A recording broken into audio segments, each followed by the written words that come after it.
Bonjour, bienvenue, ça vaut le coup, l'émission qui donne du sens à votre épargne sur Boursorama. Aujourd'hui, on vous parle de ces risques sociaux qui ont un impact économique et donc possiblement une incidence sur votre patrimoine. Anne-Catherine, bonjour. Bonjour David. Anne-Catherine Husson-Traoré, directrice générale de Novetic. Alors c'est vrai que le risque environnemental, on en parle très souvent évidemment ici, dans les piliers ESG, il y a E d'environnement, S social et G de gouvernance. Donc le changement climatique, la sécheresse, on en parle évidemment de ce risque qui est appréhendé, qui est mesuré, qui est évalué, afin d'en identifier l'impact économique. On le fait beaucoup sur le pilier E et sur le pilier S social, un peu moins. Et l'actualité la plus récente, à savoir les émeutes, est assez éclairante de ce point de vue-là. Ben oui, parce que c'est le parent pauvre. C'est-à-dire qu'à la fois, il y a dans la palette, comme vous venez de le dire, énormément de critères sociaux, mais qui sont un peu noyés. Et surtout, finalement, ce qu'on appelle des risques sociaux. C'est-à-dire, par exemple, les émeutes, ça paralyse tout. Les commerces sont... Alors, il y a les commerces qui ont été attaqués, mais il y a aussi, de façon générale, c'était le début des soldes, donc un certain nombre de gens annulent, ne viennent pas, etc. Donc, il y a des impacts économiques directs. Mais plus largement, ces émeutes sont révélatrices. On voit que le profil, ce sont des gamins très jeunes. Ce sont souvent des gamins qui n'ont pas de casier judiciaire. Donc on voit bien que c'est une espèce de jeunesse qui, en tout cas, est hors circuit. Et ça, c'est un vrai problème. Et c'est ce qu'on appelle un risque social. Pourquoi ? Souvent, on ne sait pas qu'en France, on a aujourd'hui 1,4 million de jeunes de 15 à 29 ans qui sont nulle part. Ils ne sont plus à l'école, ils ne sont plus en emploi, ils ne sont plus en formation, ils sont hors cadre social. Donc 1,4 million... Pardon, d'où il sort ce chiffre? Je ne le mets pas en cause. Hein. Alors c'est l'INSEE. Ouais. Donc c'est une source relativement fiable. Et là où je veux en venir, c'est que souvent on dit dans la finance durable, les risques sociaux, on ne sait pas trop, on ne sait pas sur quels critères mesurer, etc. Ce qui est intéressant, et c'est vraiment ça en sortant ce chiffre que je veux souligner, c'est que en fait, on a des indicateurs, qui sont souvent des indicateurs macro. Là, par exemple, c'est cette statistique de l'INSEE. Donc, vous avez 1,4 million de jeunes qui sont en déshérence, qui n'ont pas d'avenir, et qui, en fait, devraient être l'avenir d'un pays comme le nôtre. Puisque qu'est-ce qui se passe en ce moment? À court terme, on a un vrai problème de manque de compétences. Donc, on manque de compétences, par exemple, de soudeurs pour le nucléaire. On manque de compétences pour le numérique. On manque de compétences pour la transition écologique parce que ça change plein de métiers. Et en fait, on ne décrète pas ces compétences en quelques mois. Donc, la question de l'éducation, de la façon de qui on forme, comment, pourquoi, non seulement en ce qu'on appelle la formation initiale, mais aussi de façon plus large tout au long de la vie, c'est une façon dont on organise l'avenir d'un pays, l'avenir économique d'un pays. Et ce qui est grave, d'une certaine façon, c'est que les indicateurs macro qu'on utilise aujourd'hui ne prennent pas en compte ces risques sociaux. Par exemple, le taux de chômage ou ce genre de choses, on dit il est très bas, certes, mais la question, c'est plutôt, est-ce qu'il ne faut pas changer de grille d'analyse? Et ça, c'est important. Par exemple, on a les objectifs de développement durable. Ils expliquent bien qu'il faut à la fois regarder les risques environnementaux et donc les opportunités, mais aussi les risques sociaux. Et donc, la question de l'éducation, la question de l'égalité des genres, la question de l'inclusion sociale. Et en fait, alors, vous allez me dire, on est un peu loin de la gestion patrimoniale. Oui et non, parce que finalement, on voit que le textile s'effondre.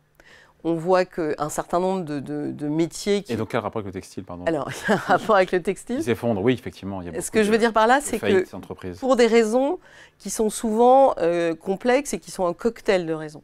Ce que j'appelle le lien avec le textile qui s'effondre, c'est que c'est une cause sociale, entre guillemets, qui est la crise sanitaire, qui change complètement le comportement des consommateurs et qui, du coup, n'a pas été préparée à ce changement et on n'a pas formé des gens qui étaient vendeuses chez Camaïeu, par exemple, à faire autre chose.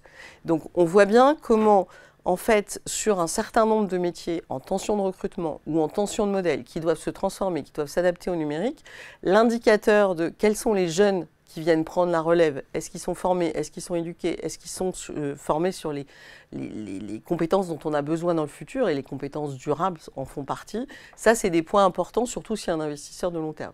Alors, j'espère que c'est un atterrissage relativement... C'est assez loin, mais il faut vraiment avoir en tête que finalement, on a beaucoup... Il faut penser ce risque social avec l'impact qu'il peut avoir, mais on pense d'abord à l'impact sur l'État, parce qu'il y a un impact évidemment sur la reconstruction, c'est le contribuable qui paye, donc c'est l'État, enfin l'État... Oui, impact économique évident, tourisme. C'est-à-dire que toutes les images des émeutes ont fait le tour du monde entier, donc annulation en particulier dans les hôtels de luxe, etc. Parce que du coup, les clients de ce genre d'hôtel se sont dit on va arriver Les Américains, les en Sud-Américains, otage, on ne va pas pouvoir les acheter. Asiatiques, ça, ils ne sont pas fans. Voilà, donc du coup, ils ont annulé.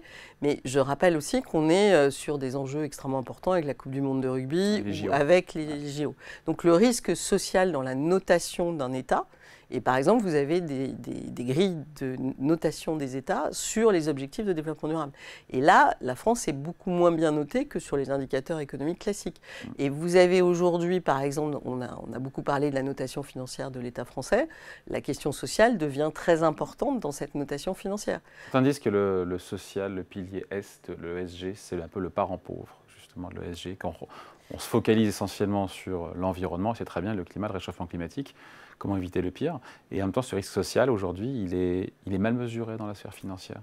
Le problème, c'est qu'on n'a pas de vision holistique, en fait. Et ce qui est intéressant, c'est que j'ai rencontré récemment une société de gestion américaine qui, elle, se focalise sur le risque social parce qu'elle pense que c'est vraiment ça qui fait la différence et que c'est vraiment ça qui est plus vulnérable. Et surtout, quand il arrive, il est très grave. Alors, on a un exemple très connu en France, c'est Orpea, qui a quand même perdu plus de 90% de sa valeur.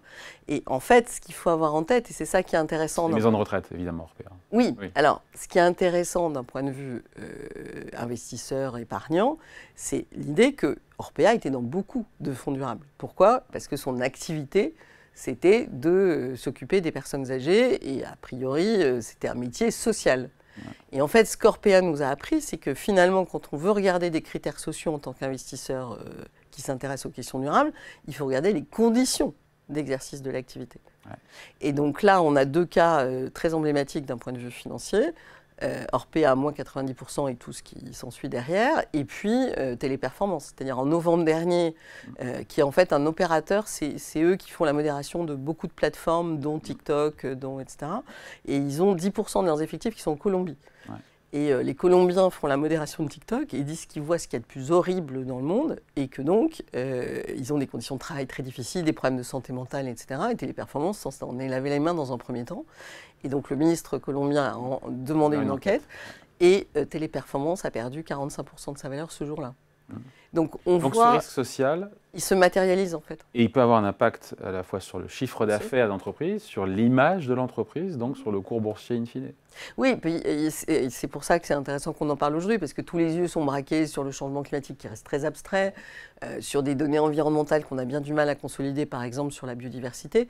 Mais finalement, ces risques sociaux peuvent se lire à travers un certain nombre de statistiques. Et en plus, quand ils s'avèrent, on peut parler des émeutes, on peut parler de Téléperformance, on peut parler d'Orpea, ces risques-là ont des peuvent se voir en fait, hein, en allant vérifier comment ça se passe. Effectivement, est-ce qu'on laisse sur le côté plus d'1 million de jeunes dans un pays comme la France? Enfin, tous ces sujets-là ont des traductions économiques. Donc en fait, il ne faut pas s'arrêter à l'idée qu'on ne sait pas quel indicateur, etc. Il faut avoir vraiment en tête que les critères ESG sont globaux, permettent d'avoir une vision holistique à la fois de l'état d'un pays d'un point de vue économique, financier et puis développement futur, mais aussi des entreprises, de leurs points de faiblesse et de leur capacité à trouver les ressources humaines nécessaires pour faire la transformation écologique et sociale dont on a besoin. L'explication et point de vue signé, merci à vous. Anne-Catherine Husson-Traoré, directrice générale de Novetic, merci. Merci David. Et ça vaut le coup revient bien sûr la semaine prochaine sur Boursorama.